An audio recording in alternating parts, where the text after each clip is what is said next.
this land is incredible. Jared was a giddy little kid when he walked in the first time. I was a giddy kid the second time I watched it. And the second time. It's an awesome. If you're a fan of Nintendo, you grew up playing it. It's so good. It's a fantastic land. And I did make a reel of you in the land, just basically you're just mouth open like, whoa. Well, it's like you walk in. It's so cute. You walk into the video game. You like played as a kid. I know. Yeah, it's very, very well done. The theming is crazy. And our kids, like, so you had. Now I will say, and we'll talk about one limitation of this land is the amount of stairs. Lots of stairs. And when you have a stroller, yeah, it makes navigating it because you have to take the elevator. Yeah. And it makes that a little bit more like up and down, like checking out different things. Like that is a little bit cumbersome. I should have just parked it at the top and just left it. Probably. And he could have just walked around. I should have done that. But like walking into, like, you go up the escalator and you're going through the warp pipe. Our daughter was just like, oh my goodness. And our son, like they were. I missed that. Like, because you were taking the stroller. They absolutely loved it. And then you go into Peach's castle. And so our daughter, like they kind of ran around there for like a couple of minutes. They were like, like checking all this stuff out. But walking in, it is quite a wow factor of just seeing everything as soon as you just come out of the castle and it's just like all right there. You got the Nintendo music playing. You got all the stuff moving around. It's so good. It's a great first impression. Oh my gosh, yes. And like you enter from the second floor, which is even better. So you get a like good view of everything else and below you as well. It's a unique. It's a very unique perspective. And it's a multi-storied land, which is not something you typically see. Again, which leads lots of stairs or using the elevators. Yeah. So that is something to think if you're using like your mom had a ECV, right? So she had to use the elevators to navigate that. So it does become a little bit cumbersome in that way, getting up and down. So it's better to figure out what you want to do versus going up and down. But sometimes with kids, they decide they want to do things. If you have a stroller or ECV, I would recommend going in the bottom floor exit. It's an easier way to get in. Instead of going through the portal, go to the right and just follow by there's a fountain right there. Follow by the fountain, keep going, and you can enter into the land going to the bottom floor, and you just get right into the part where they usually have the meet and greets for like Mario and Luigi over there. It just goes right into there. So now if this land, when the park's open, they might have the exit where you can't go into them. That's true. If they're using virtual line, but just in a normal day, if they're not, you can come in and out of there. So we spent a lot of time with the kids using their power-up bands. They wanted to do all of the activities aligned with that. And that's stuff like, what was that little mushroom guy that ran on the little, I don't know the terminology. That's a Goomba. Thank you. A Goomba. That's a Goomba. You had to like turn this wheel. Yeah, so they've got a bunch of interactivity. I would honestly say, at least if you have kids and they want to do these things, at least get one power-up band. Because using it allows you to do some extra stuff in here. So in this land, you've got Mario Kart attraction, obviously. Yeah. You have Yoshi's Adventure, and then you have Donkey Kong Country, and then you have Minecart Madness in there. Yeah. The power-up bands allow you to do little extra, like you hit the power-up blocks, and they make the noises. You can play little extra games. And then if you've got it, the whole purpose is to you got to get 5 keys. So this also tracks it. You sync the power-up band to your app, and it keeps track of like stamps. Like it gives you kind of like, it's almost like a scavenger hunt. Yeah, yeah. You can roam the land, figure some stuff out. So you can do these things, and you do these challenges, and if you win them, you get a key. And if you get 5 keys, then you get to do the Bowser Jr. sort of challenge. Oh my gosh, guys, this is so cute. This is so cute. But they have some of the games are very simple. Yeah. They have a casino type one like you played in the Mario games. Same thing. They have a lot of stuff in the games in there. But one of them that was... the little coins. Yeah. So one of them that was interesting to get a key was you have a piranha plant and you have to turn off these alarm clocks. Oh, yeah. And it's not the easiest thing to do. The first time my daughter and I did it, we actually didn't do it. So you don't get the key until you do that. So the second time we did it, we all did it. Yeah. And we won. And then if you have all the keys, you put your power-up band next to the icon, and then the team member will either say, come on in, or you didn't get enough keys yet. So we had enough keys, so you go in, and it's kind of an extra, like it's another ride. So essentially this does have 4 rides just based off the power-up bands. Yeah. But you go in there, and then eventually you get into this room. It probably could fit, how many? I would say like 12 people in there you could fit.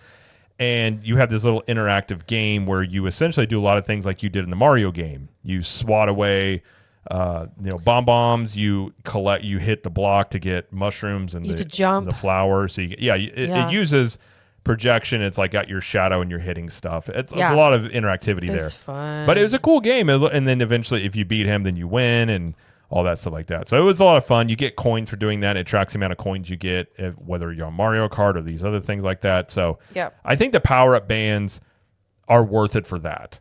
Oh, sure. The more stuff you get in there. Because our kids loved it. They were doing it the entire time. Yep. And all the points are stored in your phone, right? And yes, you keep track of the coins and all that stuff. That's great. That's awesome. Well, ride-wise, the Mario Kart Bowser's Challenge, we all did, with my mom included, and we waited like 70 minutes. It was a long wait for this ride, which was basically our son was the one that wanted to do it. He looked at it, he's like, "Mommy, what's this?" I go, "This is Mario Kart." He goes, "Let's do that." I was like, "You want to do it?" He's like, "Yes." I was like, "Okay." So he was fine in the line. It was great. They loved it. He did better in line than his sister. He sure did. Who is older than him. But as soon as he saw, do I want to do spoilers here on the ride? This ride's been around. I don't think we're spoiling anything. Well, there's a part in the ride where you see Rainbow Road, and he was so excited about Rainbow Road. And that's all he talked about afterwards. It was adorable. That is the best part of the ride is Rainbow Road. For sure. Basically, if you played Mario Kart, you'll love this ride. Yeah. It's not the best ride I've ever ridden, but it's a lot of fun. And the way it's kind of cool, the way it works is that you're in a 4-person little Mario Kart, if you will, and everybody's got a visor and they've got like a little, I don't know, like a hologram, like a shield that goes over their face. It's augmented reality. Augmented reality. So you can see the characters or things you want to hit with your shells. Right, because you use the little controller to hit the shells, hit the other people or whatever it is. You want to hit the bad guys. You do not want to hit Mario. If you hit Mario, you lose coins. Okay, exactly. And then and it gives you coins for that, and then it keeps track of your score as well. And I don't know. I think it's the best thing. Even if you didn't have that on, even if you just wanted to watch what all the set pieces look like in the ride, you'd still be super entertained. Yeah. It's so cool. So I really love that ride. That ride, a lot of people kind of crap on that ride. Why? I don't know. I think it's fun. It's so fun. I enjoy it. Now, again, it's not the best thing I've ever ridden, but I think it's pretty great. Yeah. Sure. I enjoy it. So Minecart Madness, we did not get to do. It was an hour and 40 minutes. I think we went in. It was, we checked a couple of times. It would jump up and down. It would get down to 60 minutes, and then all of a sudden it would jump up to 90. Yeah. It was also down part of the day, different points. It rained while we were in the park, so it did go down for weather delay. We tried to go back in because we thought, okay, if they, maybe we can wait if it's going to come back online, and there was already a line formed. Yeah. And some of the cast members, they're just simply saying, we don't know if and when it's going to come online, blah, blah. So this second team member came up and she was like, "Do you have any other plans for today?" And we were like, "Well, I think we're going to go check out Dark Universe." She's like, "Well, you might want to do that." And we were like, "Okay." And she was like, basically the line, we thought maybe the queue had been emptied. Right. And they weren't letting people in yet. So that's because it was still in weather delay. Yeah. So the line was almost to the point of the entrance of Donkey Kong Country. And she's like, the queue is full. We don't know if the ride is going to come back open. And at this point, that in the back of that queue right there, it's like almost 2 hour plus wait. We're like, okay. And it turned out that ride never came back online the rest of the day. Those poor people in line. Yeah. They wasted so And much they're time. not going to tell you if it's going to come, whether or not they knew or not. But it never came back online. So thankful to her. She kind of, without telling us, like, don't wait in this line. We were just like, okay, we're going to do some other stuff. We did ride Yoshi's Adventure twice, and our our daughter loved it too. She loved it too. They both really loved it. It's just a slow moving kind of omni-mover type ride, where you collect the eggs. You find the eggs, and it's just it was very slow. it's for, I think it's all heights. All heights can ride it. There's no height restriction. And it was like a walk on, so it wasn't that bad. It was like 15, 20 minutes. The second time we did it, because our daughter wanted to do it right after we did it the first time, and it was a little longer wait the second time, but it was still like maybe 20 minutes. Okay. And so we didn't get to meet any characters because it was raining when we were there, like the whole time. I think Mario and Luigi were leaving when we got in there. They were out, but they'd already closed off the line. Right. And then it started raining and then we're just like, well, we're not going to see more characters today. But I did get a mango smoothie from the Yoshi's Island place that just opened like days ago. Mm-hmm. And they have that. They have an apple melon smoothie as well, and some kind of mushroom. It's not mushroom, but it's like a calzone, like a pizza calzone thing. But I got a mango smoothie, and it was pretty good.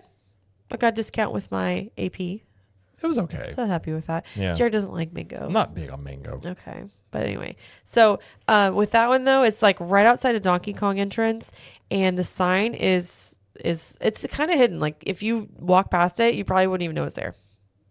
Yeah, it's right before you get into Donkey Kong Country. Yeah. On the left. There's no menu posted. There's no menu online. You just have to ask, hey, what do you have here? Right. And I'll tell you. Yeah.